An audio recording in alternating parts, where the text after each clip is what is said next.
Hello everyone, welcome back to my channel. Today we are going to be doing our September TBR, and I'm very excited to do this just because August kind of went haywire and I was mood reading a lot, and so I want to have like an actual list of books this month. And so we're going to try to fill the list first with my physical TBR, just because I want to get through the books that I physically own. And then if for whatever reason, if I pick a prompt and the books on my physical TBR, which I will show you in a minute, do not match the prompt, then we'll go into my Kindle archives and see what books I have to read on Kindle. So let me show you the physical books and then we'll get started. So this shelf of books is all of the physical books that I have unread. So this is the books that we'll be starting with. Let's see, we got 1, 2, 3, 4, 5, 6, 7, 8, 9, 10, 11, 14 books that can fill our prompt. Now, one of these, I'll turn it around actually. So one of these books is going straight onto the list, and that is How to End a Love Story by Yuen Kwang. I'm not going to be pulling a prompt for this. I am not going to be filling this to a prompt, only because this is the book that I'm going to be reading for my, well, it's not but the book club that I'm a part of is going to be reading this in September. Well, I say my just because I picked the book for September, which we will be reading this. And so this is just automatically going onto the TBR. So here's my jar. I have refilled it with the prompts. I literally have a pile over here of all of my titles, but I've moved to those aside and we're gonna pick from this jar. I'm thinking 6. We're gonna go 6. Let's take a look-see.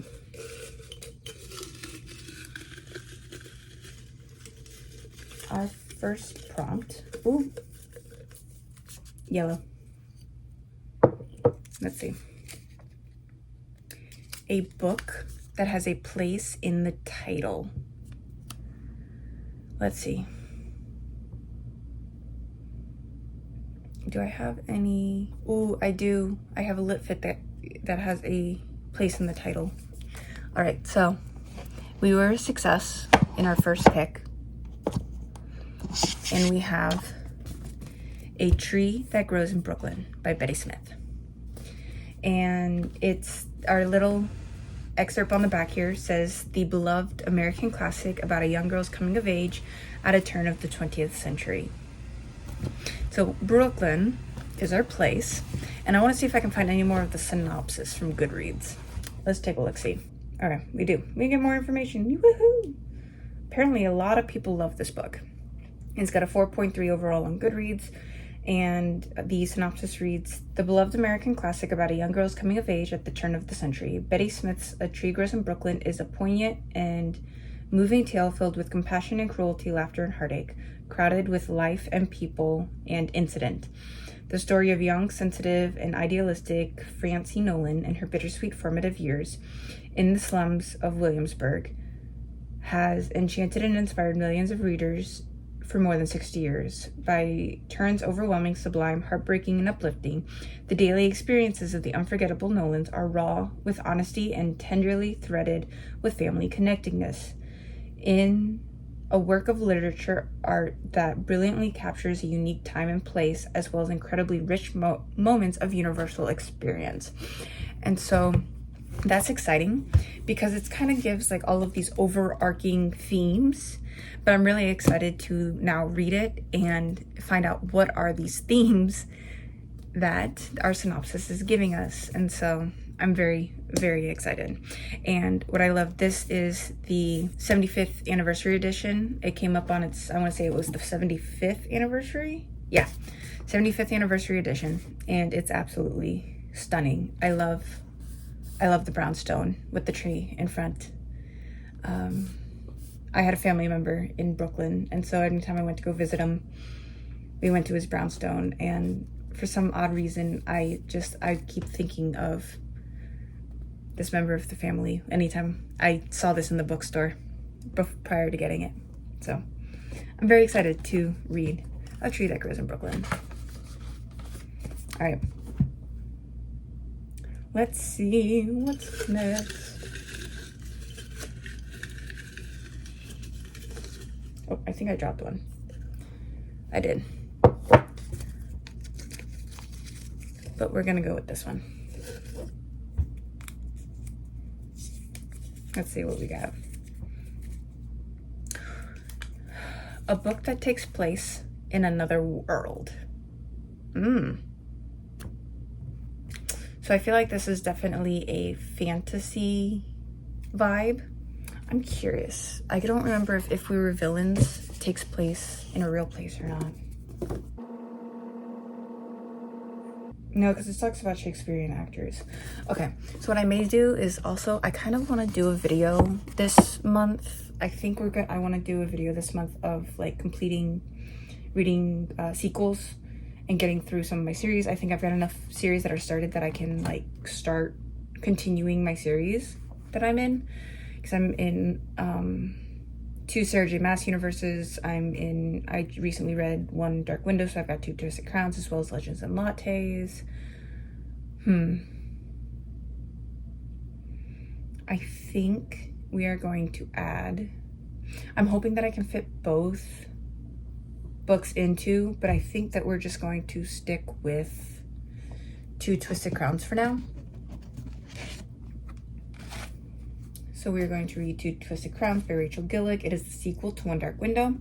If you would like to see my thoughts on 1 Dark Window, I will link the vlog down below in which I talk about it. And so the way that it ended made me want to immediately jump into the sequel. I did not. I almost did, but I did not. I had some other books that I wanted to get to sooner. And so it became a nice little fantasy break. And so I am currently actively reading a fantasy, but I will be excited to put 2 Twisted Crowns onto my TBR. It was just occurring to me that I wanted to do some series reading this month. So this will be a great start to that. All right, let's see what our next prompt is.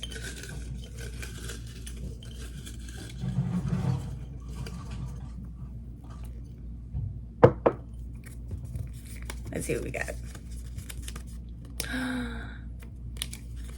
Reread a book you read as a kid. Okay, you guys, this is exciting because I've been wanting to reread Harry Potter. Okay, so let me go get my first Harry Potter book. All right, so because I haven't started rereading the series again, because I've been wanting to. And so here is my first Harry Potter and the Sorcerer's Stone. It's the first book in the series. I absolutely love my editions that I have. I had my original set was back when it was a 6-book series, and so it was really cute because I had a 6-book box, and then I kind of had the 7th one like sitting off to the side because it wasn't part of the box set. It hadn't released yet when I had it. And so for Christmas this last year, for the holiday season, I asked my best friend for the Harry Potter series in a different edition because she has these editions as well, and I absolutely love them. So I asked her for the set. I told her I want the set like you have, and she got them for me. And so it was really cute because we made a deal. It's like I told her because she had been wanting to see she wanted her own copies of the movies, and so we both made each other a deal that for the holidays I would get her the 8-movie bundle with all the bonus features, and she got me the paperback series. And so we'll be putting number 1 on the list. So I'm very excited to read the series. I'm really excited to read the series again. So yay.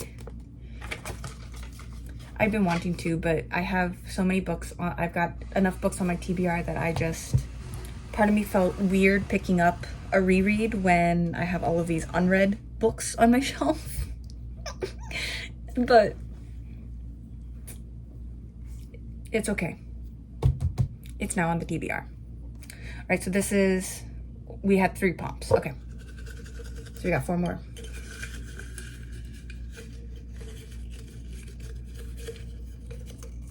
I keep reaching down at the far bottom for my prompts.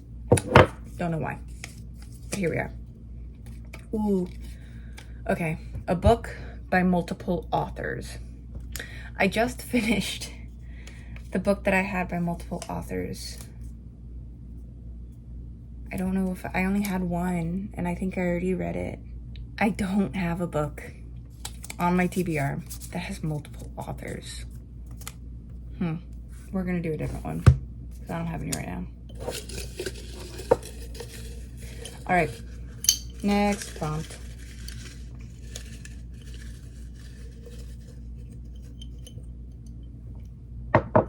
Let's see. Ooh, a book with flowers on the cover. Ooh, I have one. Or I don't. Okay, I don't know if you'd consider this flowers, but I have If We Were Villains that have the vines on it. Do I have any others?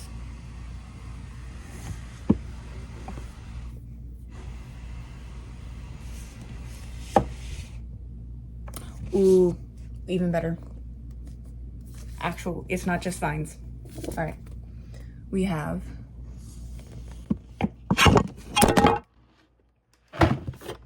oops. Hold on. Okay, guys. I do apologize. You guys just fell. Yeah, but it's okay. I have 2 options. And the question is, which one do I do? Because I have The Nightingale by Kristen Hanna, which I've been dying to read. I finally found this one at my local thrift bookstore. And it's got these pretty flowers on it. But then I also have a new fall book called Haunted Ever After by Jen DeLuca. And it has these pretty flowers in the bushes. And I had gotten this one because it was a fall romance. This is a really hard choice. Because it's, do I read the fall romance that I got for the fall time? Or do I save it till October? Do I go with the book that so many people recommend? I actually think I'm gonna end up going with Haunted Ever After. We're gonna do Haunted Ever After by Jen DeLuca. And just because I don't want to like miss out on reading it. I mean,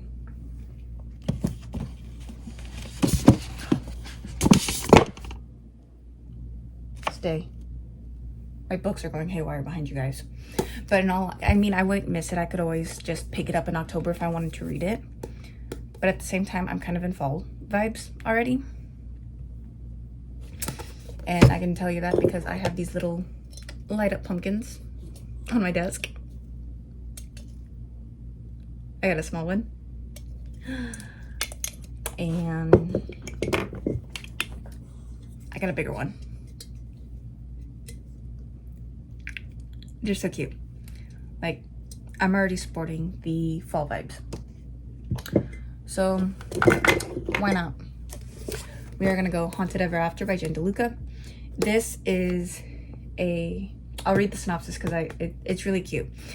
And so it says, it's love at first haunting in a seaside town that raises everyone's spirits in this new series from USA Today's best-selling author Jen DeLuca. That's the tagline up here at the top. Then it reads, small coastal Florida towns often find themselves scrambling for the tourism dollars that the Orlando theme parks leave behind. But within the town limits of Boneyard Key, the residents decided long ago to lean into its ghostliness. Nick Royer, owner of the Hallowed Grounds coffee shop, embraces the ghost tourism that keeps the local economy afloat, as well as his spectral roommate. At least he doesn't have to run air conditioning. Cassie Rutherford possibly overreacted to all of her friends getting married, having kids, when she left Orlando and bought a flipped historic college in Boneyard Key. Though there is something unusual about her new home, her laptop won't charge in any outlets, and the poetry magnets on her fridge definitely didn't read wrong and my house after she put them up. She's charmed by the colorful history. and she's catching a certain vibe from the grumpy coffee shop owner. Nick takes her on a private ghost tour, sharing town gossip that tourists don't get to hear, and as they spend nights side by side looking for the former owners of her haunted cottage, their connection solidifies into something very real and enticing. But Cassie's worried she's in too deep of this whole haunted home ownership thing, and Nick's afraid to get too close in case Cassie gets scared away for good. So this is really, really cute. I love fall time and Halloween. It's one of my favorite holidays. And the fact that they mentioned Florida, I don't know if Boneyard Key's supposed to be like this itty bitty place area in Florida, but the fact that they like reference Florida in the small coastal Florida towns, I think that this is supposed to be like a small little town in Florida. I don't know if it actually exists. I should find out if it exists. Let's do that.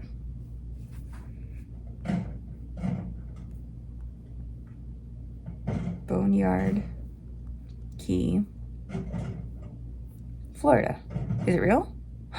It's real. It's real. It's a beach in Jacksonville. Look at that. It's real. Oh,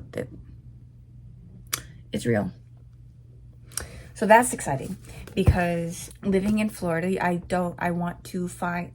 was excited to find a book that's based in Florida. And so this was very exciting to find. I literally found this off of Goodreads of New and Romance.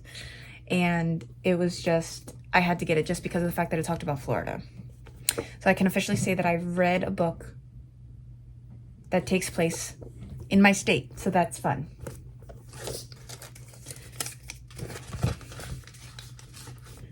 Awesome. Alrighty. Next prompt. Oh, I have, let's see, 1, 2, 3, 4. All right. We gotta go. Oh, I gotta remember, I just realized that I never gave you the synopsis of how to end a love story. So I gotta do that when we review the books. 1, 2, 3, 4. All right, 5. Number 5. Oh, that one's coming out. Let's see. Let's choose one kind of from the top here. Let's get the dark green one. We don't have one of those yet. Now the color again. If you've been here before, the colors mean absolutely nothing. The highest rated book on your TBR. Okay, we gotta go into Goodreads for this one because there is a chance that it's a Kindle book. And if it's Kindle book, we'll read it. I'm not forcing myself into my physical TBR. I would just prefer to pick from there first before I move into my Kindle reads. But if this top rated book happens to be a Kindle book, we will read Kindle book. Follow? Bet. Okay, according to Goodreads, The Nightingale is my highest rated TBR book on my TBR, according to Goodreads, at a 4.63. So we will, in fact, be reading The Nightingale this month. So that's exciting. That's very, very exciting. So if you are not familiar with The Nightingale, it's like I said, it's very highly rated. It's a 4.6. The synopsis reads, it takes place France, 1939. In the quiet village of Carrefour, Vienne, Mariac says, I think I had the same issue earlier. In the quiet village of Carrefour, Vienne Mariac says goodbye to her husband, Antoine. Anthony? We're gonna go Anthony. I'll post it down here. Let me know how you guys say it. I kind of want to say it Anthony. Via Mariac says goodbye to her husband, Anthony, as he heads for the front. She doesn't believe that the Nazis will invade France, but invade they do. In droves of marching soldiers, in caravans of trucks and tanks, in planes that fill the skies and drop bombs upon the innocent. When a German captain requisitions Vienne's home, she and her daughter must live with the enemy or lose everything. Without food or money or hope, as danger escalates all around them, she is forced to make one impossible choice after another to keep her family alive. Vienne's sister, Isabel, is a rebellious 18-year-old, searching for purpose with all the reckless passion of youth, while thousands of Parisians march through the unknown terrors of war, she meets Gaëtan, a partisan who believes the French can fight the Nazis from within France. And she falls in love as only the young can, completely. But when he betrays her, Isabelle joins the resistance and never looks back, risking her life time and again to save others. With courage, grace, and powerful insight, bestselling author Kristen Hanna captures the epic panorama of World War II and illuminates an intimate part of history seldom seen, the Women's War. The Nightingale tells the story of two sisters separated by years and experience, by ideals, passion, and circumstances, each embarking on her own dangerous path towards survival, love, and freedom in German-occupied, war-torn France. A heartbreakingly beautiful novel that celebrates the resistance of the human spirit and the durability of women. It is a novel for everyone, a novel for a lifetime. And so what I really love about Kristen Hanna's books, I've read a few by her already. I've read The Four Winds, The Woman. Has that been it? I thought I read a third by her. Anyway, I've read a few of her books, and what I absolutely love about them is that they are about history and about women. Because The Four Winds was about a mother, it was a family, it was a mother, husband, and children. But the father during the Dust Bowl, and we were learning about her and her family while they survived the Dust Bowl. And then The Women was about a woman who served in the Vietnam War back in the 1940s and her life following. So I'm very excited to A, read another Kristen Hanna book, B, read The Nightingale, and finally know what everybody's talking about. So we got 1, 2, 3, 4, 5. This is our last pick, guys. Our last pick. Woo! Let's go for a red one. Again, why? Because I want to. Alrighty, let's see. A book with a title in the cover. With a number in the title. All right. Now, the only book on my TBR with a number in the title is 1984. Now, the problem with 1984 is that I want to buddy read it. And my buddy and I have not decided when we're going to read it. And I don't want to read it without them. So I think we're going to put 1984 aside, because I want to read on their terms, not mine. So I don't want to rush them. So I'm going to set 1984 aside. I do have it. I do want to read it. But I think we're going to go through the rest of my TBR and find out what I have on it. I do have, and see what Kindle books I have with numbers in the titles. So I do have The Atlas 6 by Olivia Blake. And it is the first in the Atlas series. So we have that. Okay. Because the only other book, the two books on my TBR that do have numbers are The Atlas 6 and Two Twisted Crowns, which we already have right here. And so we are going to be going with The Atlas 6, and I'll put a picture of it here just because it is a Kindle book. So we have The Atlas 6. It's like, great, I'm going to be starting another series. And I just talked about wanting to do a video about finishing series. We'll see how that goes. Anyway, so Atlas 6, the synopsis reads, The Alexandrian Society, caretakers of lost knowledge, and the greatest civilizations of antiquities are the foremost secret society of magical academians in the world. Those who earn a place among the Alexandrians will secure a life of wealth, power, and prestige beyond their wildest dreams. And each decade, one of the 6 most ultimately talented magicians will be selected and considered for initiation. Enter the latest round of 6, Libby Rhodes and Nico de Verona, unwilling halves of an unfathomable whole, who exert uncanny control over every element of physicality. Rainey Mori, a naturalist who can intuit the language of life itself, Parisa Kamali, a telepath who can traverse the depths of subconscious, navigating worlds inside the human mind. Callum Nova, an empath, easily mistaken for a manipulative illusionist who can influence the intimate workings of a person's inner self. Finally, there is Tristan Kane, who can see through illusions to a new structure of reality, an ability so rare that neither he nor his peers can fully grasp its implications. When the candidates are recruited by the mysterious Atlas Blakely, they are told they will have 1 year to qualify for initiation, during which time they will be permitted preliminary access to the Society's archives and judged based off their contributions to various subjects of impossibility, time and space, luck and thought, life and death. 5, they are told, will be initiated. 1 will be eliminated. The 6 potential initiates will fight to survive the next year of their lives, and if they can prove themselves to be the best among their rivals, most of them will. Most of them. So that's exciting. So that is the Atlas 6, and that will be book number 6 in our lineup. We have 7 books because, like I said, that was our 6th prompt, but I've got 7 books because we are doing the first book on the stack was How to End a Love Story by Yulin Quinn. How to End a Love Story. The synopsis reads, Helen Zhang hasn't seen Grant Shepard once in the 13 years since the tragic accident that bound their lives together forever.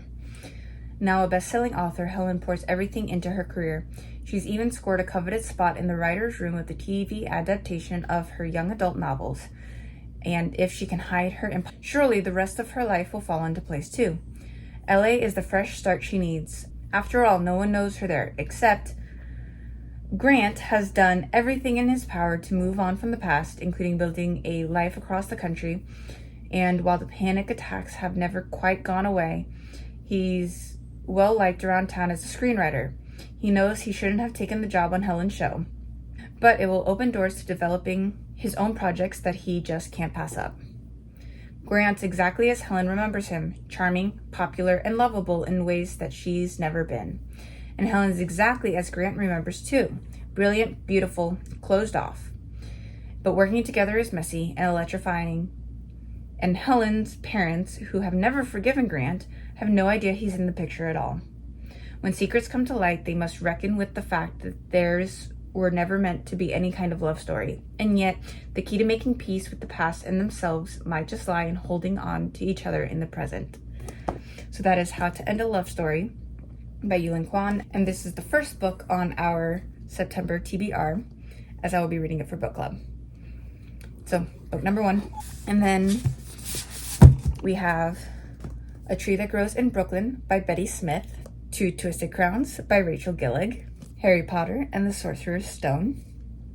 And I realized I never said, when I do officially start rereading this series, it will be my 4th time reading the Harry Potter series, and I am so excited. We have Haunted Ever After by Jen DeLuca, and we have The Nightingale by Kristen Hanna. Oh, and The Atlas 6 by Olivia Blake. So I do have to say that is a really good lineup. I'm very excited about that, and I love that I could get most of, like, literally that 6 out of the 7 books on my TBR are all physical books. That's exciting to me. So thank you all for joining me for my September TBR. I'm so excited to get started on these, and let me know what your plans are for the month of September in regards to reading. What are y'all planning on reading? And I'm just so stinking excited to get started on this stack. Like, honestly, I am super excited about this stack. That's a good one. So, again, thank you so much for joining me. Have a wonderful day, week, time. Drink your water. And love yourself, okay? We are all very much deserving of anything we can hope and dream for. And that is it for today.